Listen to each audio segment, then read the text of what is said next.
did you know that at this rate, the amount of single-use plastic ending up in our oceans will outweigh fish by the year 2050?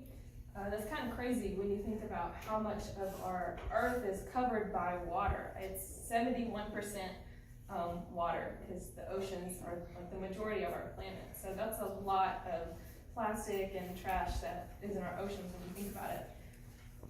And it's accumulating at a really rapid rate. So the best option to combat this epidemic is recycling. And it's a really simple process of organizing your trash and things like that into separate bins so that it can be reused again. The Earth is our home, and it's our job to take care of it since we're the ones living here. And if we completely ruin it, then, I mean, there's not really anything else we can do. We can't just pack up all of our stuff and move to another planet. And the longer we put off making changes to how we do things, the worse it's going to be. It used to be widely believed that most of our oxygen came from trees and plants and things like that, but actually around 70 to 85% of our oxygen comes from the ocean, which is now just a massive garbage dump. So that's kind of nasty that a lot of the air that we're breathing is polluted with like plastics and things like that. Conserve Energy Future wrote an article about this island of garbage that's in the Pacific Ocean, and it's called the North Pacific Gyre, and it's off the coast of California. And it's the largest garbage site in the entire world, and it's just like floating out in the middle of the ocean, and it's twice the size of Texas, so that's huge. And in that area, the article says that the number of floating plastic pieces outnumber the total marine life 6 to 1. So it's really dense, and it's going everywhere right now, so that's kind of a problem. There's massive landfills all over the earth that are just like piling up with tons and tons of trash, and because we throw out trash a lot quicker than we can get rid of it or do anything with it. Because when you think about it, like the amount that each individual person like throws away things may not seem like a lot, but then you think about each household and how much they get rid of every day, and then how many households there are in a neighborhood and how many neighborhoods there are in a city, and it's a lot of trash that's piling up at a really rapid rate. It's quite alarming.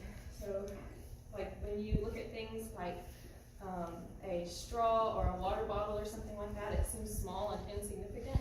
But according to AJC News, around 5 million straws are used every single day. So like a straw seems small and not like a big deal at all, but then you pile up 5 million of those, and it's kind of a big deal, especially when they're, you know, made out of plastic, and so they're not gonna break down and go anywhere for years and years. It's just gonna sit there for a really long time. God gave us this earth to live on, and we're supposed to take care of it. And so by not caring about our earth and hoping that someone else is going to fix it for us is not the attitude that we should have. Genesis 1:8 says, "And God blessed them, and God gave, and said to them, Be fruitful and multiply, and fill the earth, and subdue it, and have dominion over all the fish in the sea, and over the birds of heavens, and over every living thing that moves on the earth." So plastic doesn't just affect us, but like all those fish that are in the ocean, they eat the plastic, and birds fly by, and other animals are harmed by plastic, and then we're eating some of those animals, and so it's being transferred to us, and that's just not good and kind of gross when you think about it. And once again, I mean, we're supposed to, it's our job to take care of it, so we need to be mindful of the effects that it has on us. Small ways that you can have a huge impact are just using less single-use items and being more conscious about the trash that you're getting rid of. You can share the information that you learn with other people. That's one way to help. Like taking your own coffee cups to coffee shops and things like that. Using more eco-friendly items are all ways that you can have a bigger impact. Recycling isn't just for us, but also for future generations and things like that. And it kind of just makes you feel good to know that you're doing something that's, you know, helping the planet and other people and just life in general. Recycling is a really simple process that anyone can do. Like I said, just by separating your trash and then making a couple separate trips to like recycling places, and it's really not that hard.